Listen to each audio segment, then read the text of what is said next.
Tahukah Anda hubungan antara merokok dan COVID-19? Pertama, perokok ternyata memiliki peluang besar terinfeksi virus corona. Bagaimana bisa? Virus corona butuh reseptor untuk masuk ke dalam sel tubuh manusia, salah satunya ACE2. ACE2 ini kemudian memfasilitasi virus untuk masuk dan berkembang. Semakin banyak reseptor, semakin mudah virus corona menginfeksi seseorang. Menurut studi di Cina, setelah kasus COVID-19 merebak, reseptor virus corona ACE2 lebih banyak muncul di paru-paru perokok. Merokok mengubah sel paru-paru jadi lebih rentan terhadap infeksi virus corona karena ekspresi ACE2 meningkat. Pada perokok, reseptor ACE2 ini sangat menonjol. Inilah mengapa perokok lebih rentan terinfeksi COVID-19. Kedua, perokok dan vapor lebih berisiko menderita penyakit parah ketika terinfeksi COVID-19. Bagaimana bisa? Virus corona menyerang paru-paru dan perilaku yang melemahkan paru-paru membuat seseorang jadi lebih beresiko. Salah satunya merokok. Informasi bahwa merokok atau vaping akan melindungi perokok dari COVID-19 adalah informasi yang salah dan berbahaya. Perokok juga cenderung lebih rentan terhadap COVID-19 karena jari dan rokok yang terkontaminasi meningkatkan kemungkinan penularan virus dari tangan ke mulut. Produk rokok elektronik seperti vape dapat memfasilitasi transmisi COVID-19 saat vaporizer dipakai secara bergantian. Merokok mengurangi kemampuan tubuh mengelola oksigen dengan benar, yang akan membuat pasien lebih beresiko pada bilateral viral pneumonia akibat COVID-19. Karena itu, sekarang adalah saat yang tepat untuk berhenti merokok. Terapkan rumah tanpa rokok, kurangi tekanan ekonomi dari konsumsi rokok dalam masa pandemi, dan lindungi keluarga dari asap rokok dan risiko COVID-19.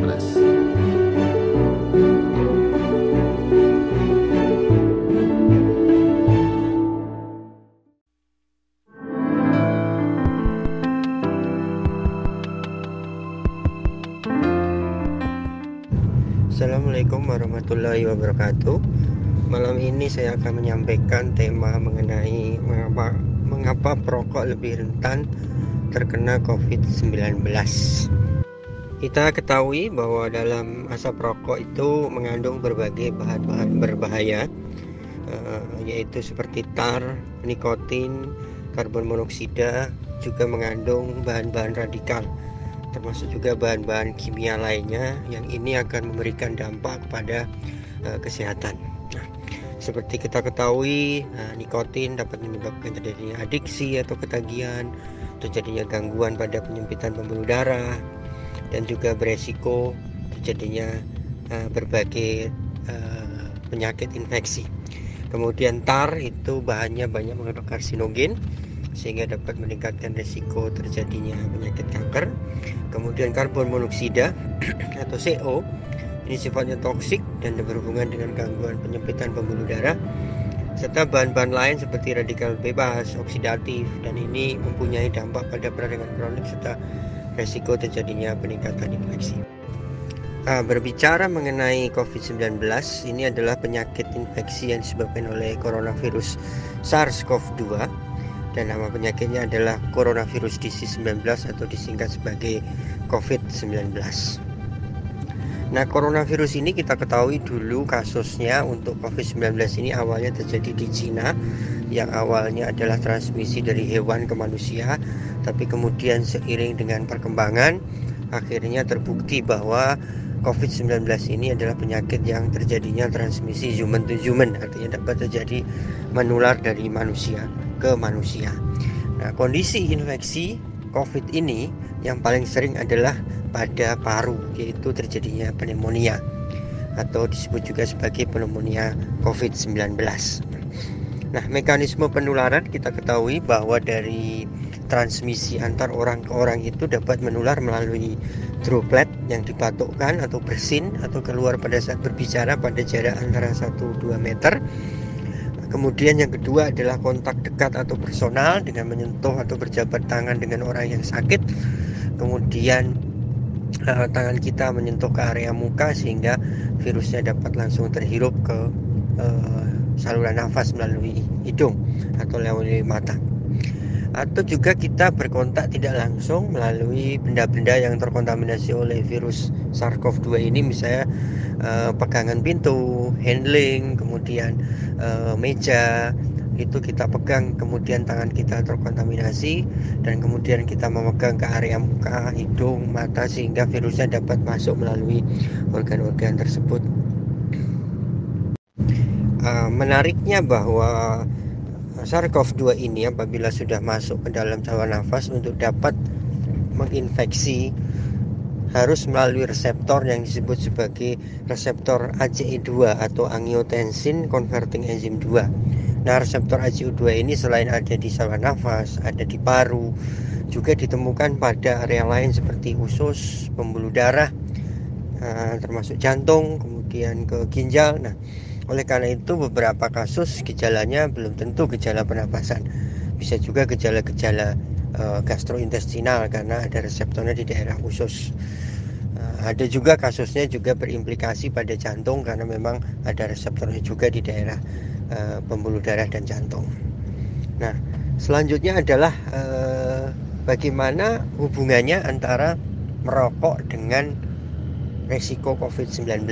Nah, ini cukup menarik karena banyak pertanyaan mengenai ini. Studi yang pertama dilakukan oleh Liu Wei menunjukkan bahwa merokok ini meningkatkan risiko pneumonia COVID-19. Pada penelitian tersebut terlihat bahwa sekitar 58% penderita COVID-19 di Cina itu adalah laki-laki, ya.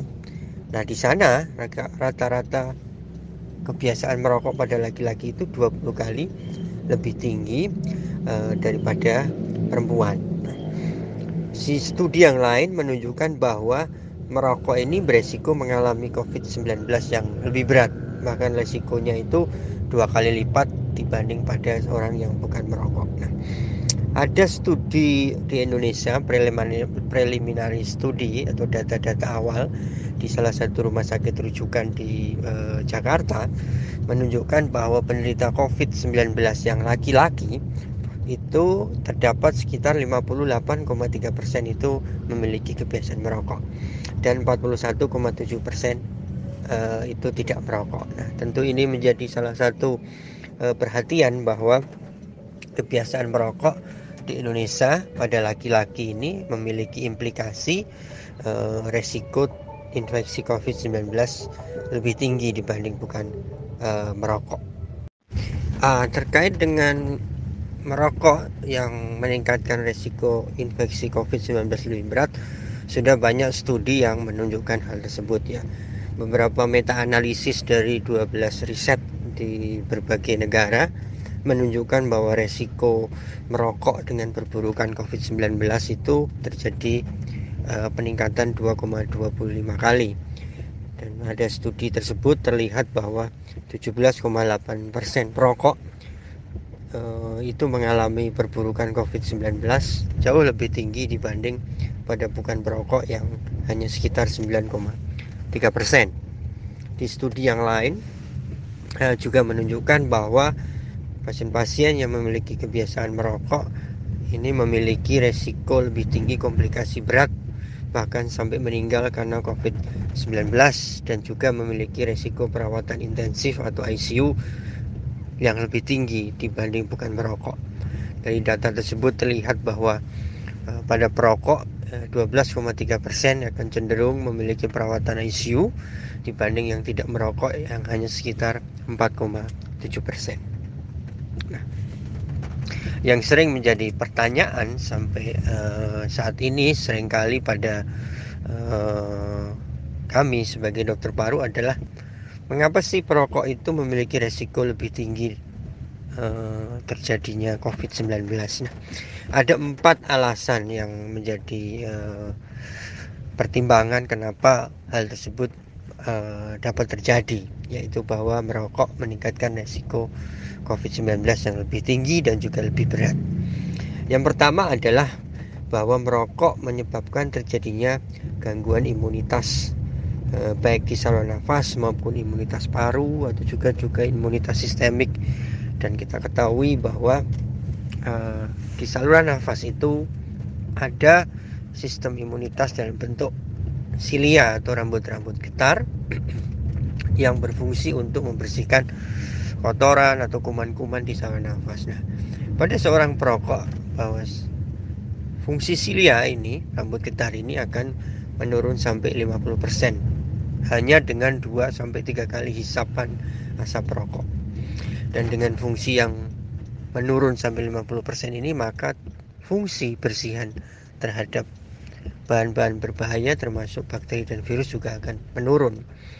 Di sisi lain, bahwa kandungan asap rokok itu juga berhubungan dengan penurunan atau gangguan sel-sel imunitas yang ada di dalam tubuh. Kandungan nikotin, reaktif oksigen spesies, free radikal atau radikal bebas itu menurunkan fungsi innate immunity seperti makrofag, natural killer cell, dendritic cell ataupun sel imunitas adaptif seperti T helper 1, T helper 17, T helper 2 dan lain sebagainya. Nah, di beberapa studi juga ditemukan bahwa kandungan nikotin juga meningkatkan risiko infeksi saluran nafas terhadap virus ya, yang berhubungan dengan nikotin menekan migrasi atau berpindahnya sistem kekebalan tubuh yaitu sel leukosit kepada tempat terjadinya infeksi. Akibat migrasi yang menurun daripada leukosit inilah cenderung infeksi akan mudah terjadi pada seorang perokok.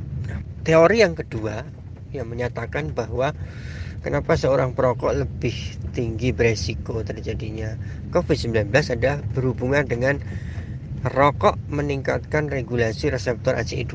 Nah, kita tadi ketahui bahwa reseptor ACE2 adalah tempat virus SARS-CoV-2 yaitu COVID-19 ini menempel pada saluran nafas dan paru dan beberapa organ. Nah, dengan regulasi ACE2 yang meningkat ini, tentunya resiko untuk virus menempel jauh lebih tinggi. Nah, inilah yang menjadi dasar kenapa perokok meningkatkan resiko terjadinya COVID-19 lebih tinggi dibanding bukan perokok. Bahkan pada salah satu studi dikatakan pada seorang perokok mengandung 40-50% reseptor ACE2 lebih banyak dibanding bukan perokok. Dan studi ini sudah dibuktikan pada hasil-hasil biopsi, yang artinya sudah ada data konkret bahwa hasil biopsi dari saluran nafas seorang perokok ternyata mengandung jumlah ACE2 yang jauh lebih banyak dibanding pada yang bukan perokok. Jadi secara biopsi sel itu sudah ada buktinya. Bagaimana dengan vaping ataupun sisa, itu juga tidak berbeda, bahwa vaping juga berhubungan dengan peningkatan risiko infeksi virus yang berhubungan dengan penurunan sistem kekebalan tubuh. Begitu pula sisa juga produk-produk yang sama. Bahkan kalau sisa bisa terjadi peningkatan penularan terhadap COVID-19 karena mekanisme alatnya yang dipakai secara bersamaan dengan orang lain. Teori yang ketiga yang menyebabkan bahwa merokok itu dapat meningkatkan terjadinya risiko COVID-19 adalah bahwa sebagian besar seorang perokok itu memiliki penyakit-penyakit degeneratif ya, seperti penyakit jantung, hipertensi, sakit gula, atau penyakit paru kronik. Dan kita ketahui bahwa penyakit-penyakit tersebut adalah merupakan penyakit komorbid yang saat ini sudah terbukti di seluruh dunia bahwa COVID-19 itu lebih banyak ditemukan pada populasi yang rentan, yaitu populasi-populasi yang memiliki penyakit komorbid. Nah, beberapa komorbid yang paling sering adalah hipertensi, gagal jantung, jantung koroner, PPOK, diabetes, dan ini sangat erat hubungannya dengan kebiasaan merokok. Nah, data kami di salah satu rumah sakit di Jakarta, rumah sakit rujukan, menunjukkan bahwa 63% penderita COVID-19 adalah orang-orang yang memiliki penyakit komorbid. Dan terakhir adalah risiko merokok dengan COVID-19 itu berhubungan dengan kebiasaan memegang rokok secara berulang ke area mulut karena menghisap rokok di daerah mulut. Dengan sering memegang berulang area mulut dengan tangan itu, resiko tangan terkontaminasi dengan virus sehingga memudahkan virus tersebut akan masuk ke dalam tubuh kita melalui mulut. Jadi kesimpulannya, merokok meningkatkan resiko terinfeksi COVID-19, memperberat infeksi COVID-19, dan meningkatkan resiko kematian pasien dengan COVID-19. Ada 4 hal yang dapat menjelaskan mengapa merokok meningkatkan resiko terinfeksi COVID-19. Yang pertama adalah merokok menyebabkan gangguan pada sistem imunitas lokal saluran nafas dan paru dan juga imunitas sistemik. Yang kedua adalah merokok meningkatkan regulasi reseptor ACE2. Yang ketiga, merokok menyebabkan terjadinya komorbid. Dan yang terakhir, aktivitas merokok meningkatkan transmisi virus ke tubuh melalui media tangan yang seringkali memegang area mulut saat merokok. Jadi saat ini adalah waktu yang terbaik untuk berhenti merokok untuk melindungi diri dari infeksi COVID-19.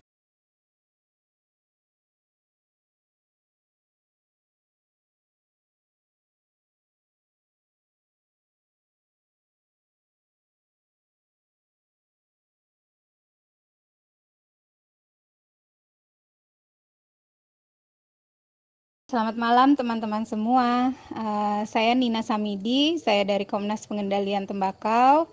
Apa kabar semuanya? Semoga sudah pada buka puasa ya. Selamat berbuka sebelumnya. Saya malam ini senang banget bisa bergabung di sini sama teman-teman untuk memberikan materi pendek saja setelah dari Dr. Agus. Saya hanya pelengkap saja. Saya akan membawakan materi tentang pengendalian tembakau untuk penanganan COVID-19. Semoga berkenan. Dan saya tidak akan memberikan banyak materi. Saya berharap kita banyak berdiskusi. Dan saya akan menjelaskan lewat voice note per halaman. Ya, kita mulai ya. Ya, seperti yang disampaikan Dr. Agus tadi bahwa memang perokok berpeluang lebih besar terinfeksi virus corona. Salah satunya yaitu dari adanya reseptor S2, salah satu reseptor virus corona yang ternyata lebih banyak ditemukan di paru-paru perokok. Dan perokok, termasuk perokok elektronik, lebih berisiko menderita penyakit parah jika terinfeksi COVID-19. Kenapa? Karena COVID ini menyerang paru-paru yang notabene adalah organ tubuh yang paling berat dampaknya dari konsumsi produk tembakau. Dan juga perilaku-perilaku lain seperti memakai vaporizer bergantian dan sebagainya. Nah, sekarang kita masuk ke karakteristik pasien COVID-19 di Indonesia itu seperti apa. Ini adalah data yang saya dapatkan dari gugus tugas COVID. Sebenarnya saya kesulitan mengakses websitenya karena di tempat saya sekarang sinyalnya susah sekali. Jadi hanya beberapa data yang bisa saya tarik. Dan teman-teman sebenarnya bisa mengulik lebih jauh dan pasti teman-teman di sini karena sudah khusus liputan COVID-19 pasti juga sudah sering melihat diagram-diagram ini. Tapi dari sisi tobacco control kita bisa melihat misalnya untuk jenis kelamin positif COVID kita bisa melihat bahwa sebagian besar pasiennya adalah laki-laki.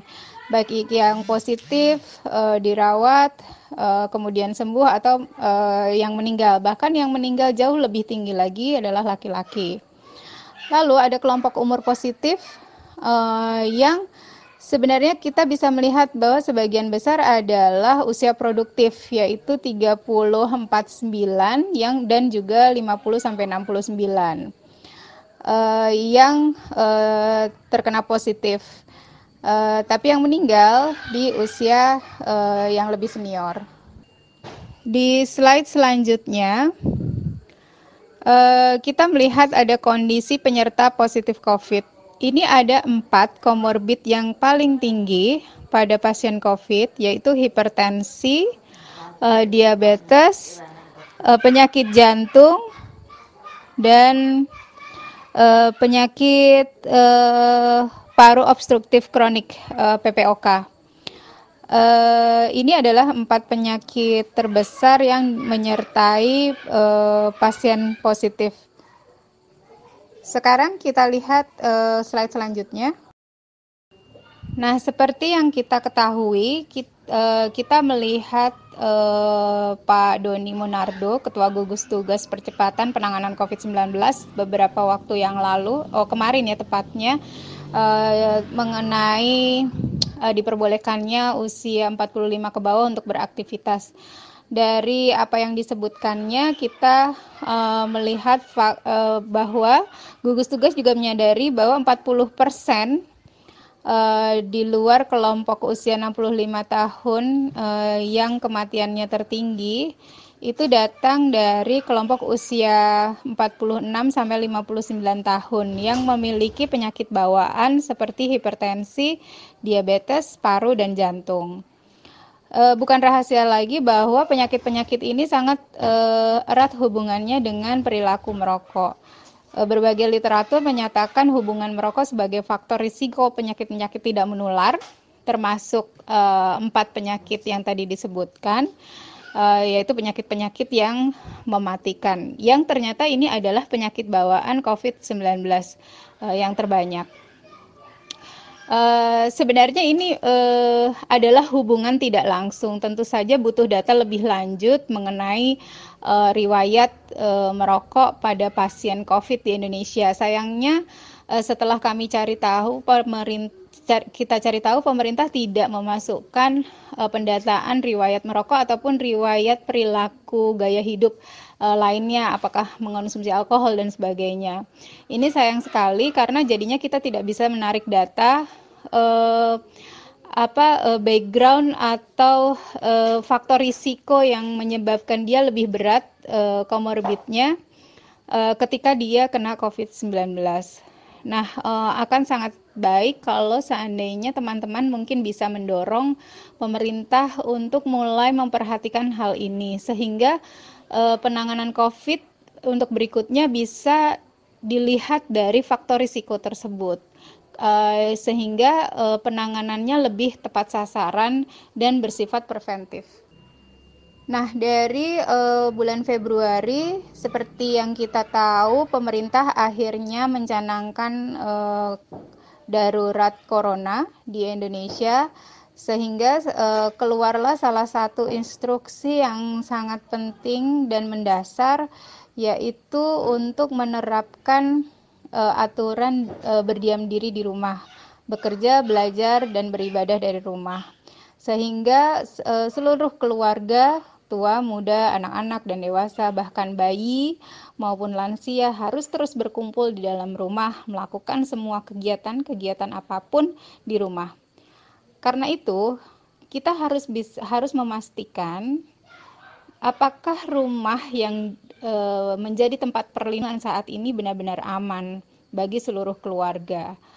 Apakah memang rumah adalah tempat yang paling aman untuk berlindung dari pandemi ini?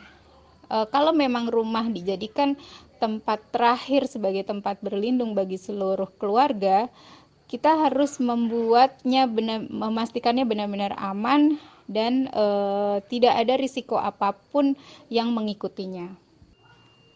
Nah, sekarang hubungannya dengan rumah, kita coba lihat bahwa dari sisi pengendalian tembakau, kita tahu bahwa Indonesia punya jumlah perokok yang sangat tinggi. Kita bisa melihat dari data ini bahwa jumlah perokok di Indonesia sekarang 33,8% dari seluruh populasi penduduk, yang laki-lakinya itu 62,9%.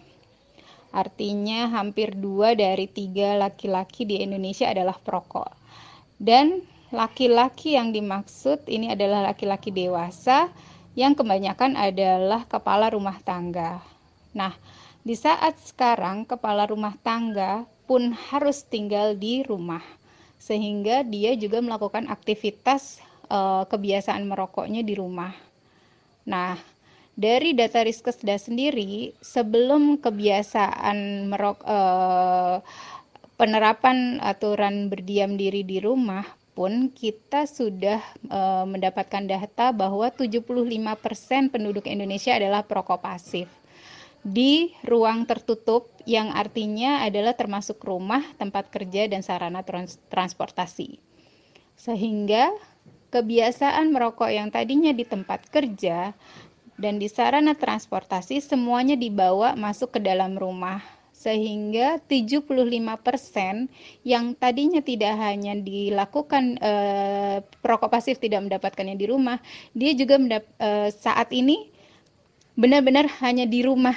Jadi risikonya semakin besar ketika dia berada di rumah bersama perokok aktif, karena dia berarti akan terus-terusan selama 24 jam berhari-hari, berminggu-minggu, sampai sekarang berbulan-bulan kita mengikuti aturan berdiam diri di rumah. Dia adalah perokok pasif yang memiliki risiko sangat besar untuk terus-terusan menghirup asap rokok orang lain. Nah, jadi pertanyaannya adalah, apakah rumah saat ini benar-benar jadi tempat yang aman dari rokok selama pandemi, baik hubungannya dengan COVID-19 maupun dengan bahaya kesehatan lainnya? Karena itu kami berpikir dari jaringan pengendalian tembakau sangat penting untuk melakukan pengendalian konsumsi rokok dalam penanganan COVID-19. Masalahnya, penanganan COVID-19 di Indonesia belum memasukkan pengendalian konsumsi rokok sama sekali. Padahal pengendalian konsumsi rokok selama pandemi harus dilakukan demi tujuan-tujuan berikut, yaitu pertama, menekan peningkatan penularan akibat konsumsi rokok yang tadi dijelaskan, adanya S2, adanya perilaku bertukar perangkat dan sebagainya. Lalu juga untuk kedua, menekan tingkat keparahan penyakit penyerta perokok yang terkena COVID. Karena seperti yang kita tahu tadi, yang merokok pasti paru-parunya sudah tidak normal, sehingga dia lebih rentan terhadap penyakit penyerta ketika dia terserang COVID. Dan yang ketiga, untuk melindungi anggota keluarga dari asap rokok, yaitu saat penerapan aturan diam di rumah dilakukan. Dan yang terakhir, ini yang tidak kalah penting, yaitu untuk menekan beban ekonomi masyarakat yang terdampak COVID-19 dari biaya konsumsi rokok. Saat ini kita sudah mendengar ada 3 juta lebih terdampak yang PHK, belum lagi yang non formal, dampaknya lebih besar lagi. Sehingga jika mereka tetap merokok, mereka akan memiliki beban ekonomi yang semakin besar. Sehingga kalau pengendalian konsumsi rokok dilakukan, seharusnya para perokok dapat mengurangi beban ekonominya. Dan ini juga mengurangi beban ekonomi pemerintah yang harus terus-terusan membantu mereka. Nah, bagaimana dengan negara-negara lain? Ternyata sudah ada beberapa negara yang bersikap penerapan preventifnya sangat cepat. Yaitu Botswana, India, dan South Africa, Afrika Selatan. Botswana menerapkan larangan impor dan penjualan rokok, sedangkan di South Africa dan India mereka menerapkan larangan penjualan rokok dan alkohol, minuman beralkohol. Ketiganya alasannya sama, karena mereka ingin menekan risiko yang dapat menimpa para perokok masyarakatnya terhadap risiko penularan COVID. Dan juga yang lebih mereka khawatirkan adalah penyakit penyerta yang dapat penyakit penyerta yang dapat diderita oleh pasien COVID yang merokok. Dan juga kalau tidak salah ini India, South Africa ya, mereka tidak menginginkan beban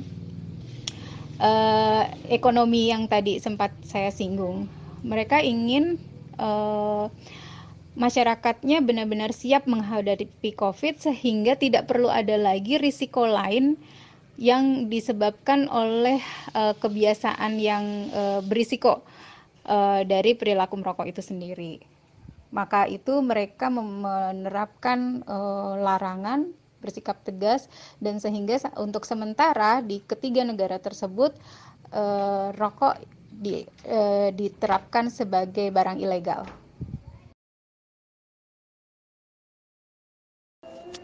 Nah, melihat hal-hal di atas, kami dari Komnas Pengendalian Tembakau berpikir bahwa harus ada dorongan kepada pemerintah agar memasukkan langkah-langkah pengendalian konsumsi rokok sebagai bagian dari penanganan COVID-19. Beberapa waktu yang lalu kami bersama 17 organisasi anggota mitra Komnas Pengendalian Tembakau mengirim surat kepada Presiden. Intinya adalah agar pemerintah Indonesia memasukkan langkah-langkah pengendalian konsumsi rokok menjadi bagian dalam penanganan COVID-19. Nah, isinya adalah pada slide berikutnya. Jadi ada 6 poin yang kami usulkan kepada pemerintah, yaitu yang pertama memasukkan agar pemerintah menghimbau kepada masyarakat yang merokok untuk berhenti atau mengurangi merokok dalam rangka mencegah meningkatnya angka kematian COVID-19. Ini adalah hal pertama yang sangat penting yang sampai sekarang sama sekali belum dilakukan oleh pemerintah Indonesia. Begitu pula untuk perilaku berisiko lainnya. Seharusnya pemerintah menyadari perilaku berisiko yang berakibat buruk pada paru-paru harus menjadi bagian dari himbauan yang disampaikan kepada masyarakat untuk dihindari, bahkan dihentikan sama sekali. Yang kedua adalah memperkuat penanganan COVID-19 dengan larangan merokok, khususnya di tempat-tempat berisiko tinggi, termasuk rokok elektronik. Yang ketiga, memperketat larangan iklan rokok di seluruh media. Dan keempat, memberlakukan larangan penjualan rokok atau setidaknya menutup pajangan penjualan rokok. 2 poin ini adalah untuk mencegah dorongan ajakan orang untuk merokok. Iklan, promosi, sponsor adalah ajakan untuk orang merokok, dan pajangan display di penjualan itu membuat orang juga ingin merokok, sehingga kedua hal tersebut seharusnya di stop dulu di masa pandemi ini agar orang-orang tidak terdorong untuk merokok. Poin berikutnya adalah memperkuat penegakan hukum kawasan tanpa rokok atau KTR dan meningkatkan aturan KTR melalui rumah tanpa rokok demi mendukung belajar, kerja, dan ibadah di rumah, seperti yang tadi saya jelaskan. Dan yang terakhir adalah memperkuat unit-unit layanan berhenti merokok, sehingga orang-orang yang mau berhenti mempunyai jalan keluar dan mendapatkan bantuan. Poin utama dari permintaan kami adalah masalah rumah tanpa rokok, sehingga kami Jaringan Pengendalian Tembakau termasuk Komnas PT membuat sebuah gerakan rumah sehat tanpa rokok. Gerakan ini untuk mendorong perluasan kawasan tanpa rokok ke dalam rumah, untuk memastikan rumah sebagai tempat bernaung keluarga dari semua usia benar-benar aman, bebas dari asap rokok, sehingga terhindar dari segala risiko yang disebabkannya, baik yang ada hubungannya dengan COVID-19 maupun yang tidak.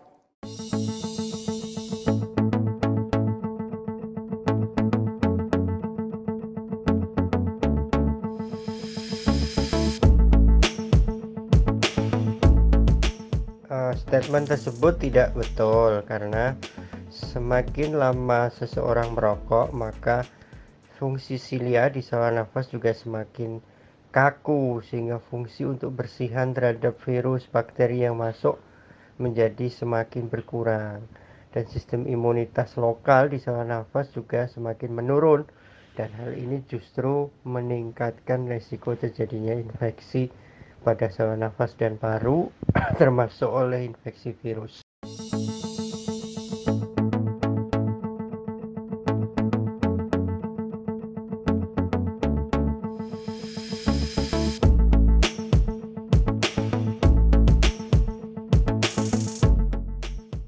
Pada dasarnya, pada perokok pasif, risiko terjadinya penurunan fungsi imunitas saluran nafas paru juga bisa terjadi seperti halnya pada perokok aktif. Tentunya dengan penurunan fungsi imunitas tersebut akan meningkatkan risiko terjadinya infeksi bakteri maupun virus.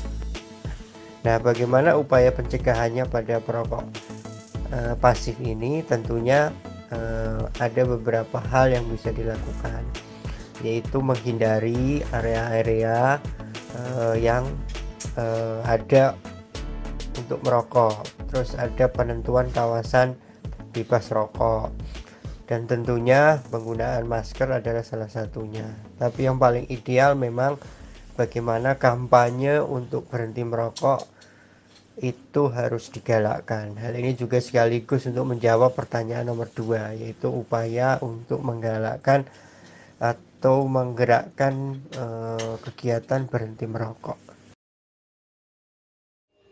Sebenarnya untuk secara global WHO sendiri juga sudah memberikan masukan-masukan dalam publikasi mereka bahwa statement-statement mereka jelas bahwa ada hubungan antara rokok dengan keparahan COVID. Dan itu bisa menjadi acuan bagi setiap negara untuk melakukan upaya penanganan COVID kaitannya dengan rokok. Tapi memang Indonesia belum merespon ini. Saya kurang tahu apakah sebenarnya pemerintah sudah tahu atau belum, atau memang tidak terlalu notice dengan hal ini. Karena itu langkah konkret dari kami kemarin adalah mengirim surat kepada Presiden yang memang perlu kami follow up untuk kelanjutannya. Saya tidak tahu karena saya sendiri ini boleh diomongin nggak ya? Sebenarnya karena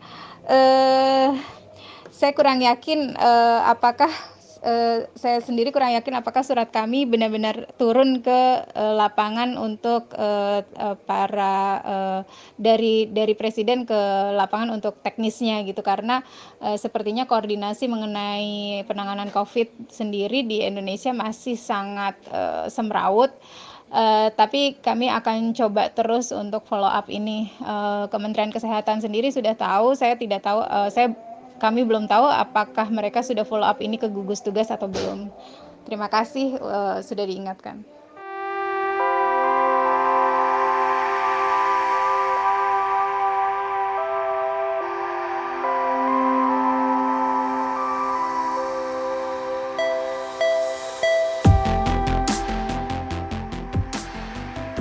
Pada dasarnya, pada perokok pasif, risiko terjadinya penurunan fungsi imunitas saluran nafas paru juga bisa terjadi seperti halnya pada perokok aktif. Tentunya dengan penurunan fungsi imunitas tersebut akan meningkatkan risiko terjadinya infeksi bakteri maupun virus. Nah, bagaimana upaya pencegahannya pada perokok pasif ini? Tentunya ada beberapa hal yang bisa dilakukan, yaitu menghindari area-area yang ada untuk merokok. Terus ada penentuan kawasan bebas rokok, dan tentunya penggunaan masker adalah salah satunya. Tapi yang paling ideal memang bagaimana kampanye untuk berhenti merokok itu harus digalakkan. Hal ini juga sekaligus untuk menjawab pertanyaan nomor 2, yaitu upaya untuk menggalakkan atau menggerakkan kegiatan berhenti merokok. Ya, memang secara teori tadi sudah saya sampaikan bahwa pada perokok pasif pun dapat berisiko untuk terjadinya penurunan sistem imunitas di saluran nafas dan paru, dan yang dapat meningkatkan terjadi resiko infeksi virus termasuk COVID-19. Tetapi riset-riset yang menghubungkan perokok pasif dengan kejadian pada COVID-19 itu memang belum banyak. Yang terlihat adalah gambaran pada bekas perokok dibandingkan dengan tidak merokok. Jadi ada pola bahwa orang-orang yang perokok aktif lebih tinggi resikonya dibanding bekas perokok, dan bekas perokok lebih tinggi resikonya dibanding pada bukan perokok. Nah, tetapi khusus untuk perokok pasif memang belum terlihat data risetnya menunjukkan secara langsung hubungannya dengan COVID-19 ini. Tentunya ini perlu juga nanti dilakukan riset-riset di Indonesia. Nah, sekarang bagaimana kita menilai apakah seorang perokok pasif atau seorang bekas perokok yang ingin mengetahui kira-kira kelainan di parunya seperti apa. Tentunya memang yang paling mudah dan paling murah itu adalah dengan pemeriksaan foto rongsen atau foto torak paru ya. Dari sana akan bisa kelihatan kira-kira kelainan apa saja. Yang kedua yang bisa dilakukan adalah melakukan pengecekan fungsi paru atau dalam hal ini yaitu pemeriksaan spirometri ya. Itu bisa nanti untuk mengetahui sejauh mana fungsi paru seorang perokok pasif ataupun juga seorang bekas perokok apakah sudah mengalami gangguan fungsi paru. Nah, secara teori memang fungsi parunya akan menurun lebih besar dibanding pada orang normal. Nah, yang lainnya adalah mungkin pemeriksaan yang bisa dilakukan yaitu pemeriksaan CT scan torak. Nah, dengan pemeriksaan CT scan torak ini bisa menilai kelainan jaringan anatomi yang lebih detail dibanding foto torak, dan memang pemeriksaan ini jauh lebih mahal.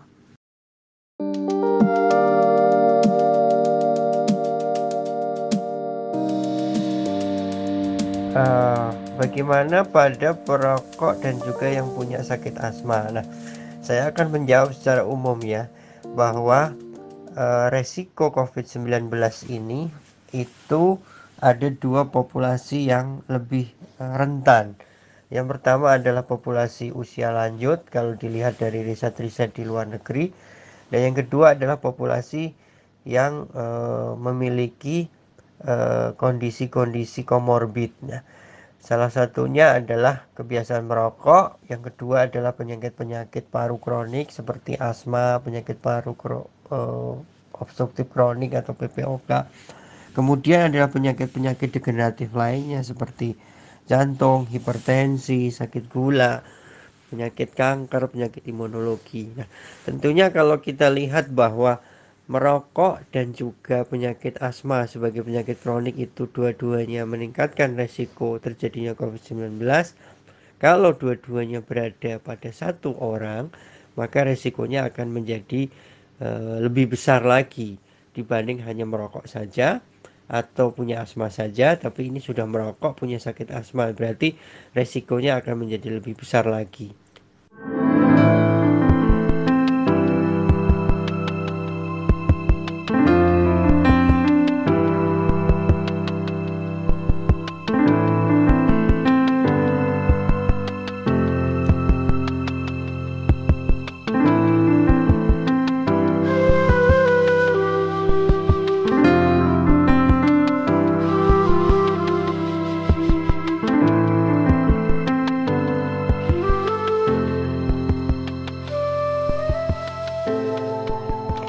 Nah, terkait klaim dari penelitian di Prancis yang menyatakan bahwa nikotin dapat memproteksi seseorang dari infeksi COVID-19, ini adalah baru sebuah hipotesis. Ya, hipotesis yang ditarik berdasarkan penelitian yang melihat bahwa proporsi di Prancis itu yang terkena COVID-19 perokoknya hanya kecil. Tetapi kita mesti melihat bahwa proporsi itu mesti dilihat juga berdasarkan proporsi prevalensi perokok di negara tersebut. Kalau dilihat prevalensi perokok di negara tersebut kecil, tentunya proporsi yang terkena juga menjadi kecil. Dan ini tidak bisa menjadi kesimpulan yang bersifat global. Dan WHO sendiri beberapa waktu yang lalu sudah menyatakan statementnya bahwa klaim bahwa nikotin dapat memberikan proteksi terhadap risiko infeksi COVID-19 itu adalah klaim sepihak yang tidak dapat dipertanggungjawabkan. Kalau dari slide yang saya berikan di situ sudah cukup jelas bahwa nikotin itu sendiri terbukti dapat menurunkan gangguan imunitas dan juga dapat menekan migrasi leukosit pada infeksi sehingga meningkatkan resiko terjadinya infeksi virus termasuk infeksi COVID-19. Khusus pada COVID-19 sudah dibuktikan bahwa reseptor ACE2 pada perokok itu jumlahnya jauh lebih banyak, yang 40-50% lebih banyak dibanding bukan perokok. Bahkan bukti yang ada menunjukkan hasil biopsinya, artinya dari jaringan saluran nafas seorang perokok yang dibiopsi, jaringan paru juga, ternyata jumlah reseptor ACE2-nya memang jauh lebih banyak dari jaringan saluran nafas dan paru pada bukan perokok. Artinya secara histopatologi itu sudah terbukti. Jadi kita lebih percaya mana?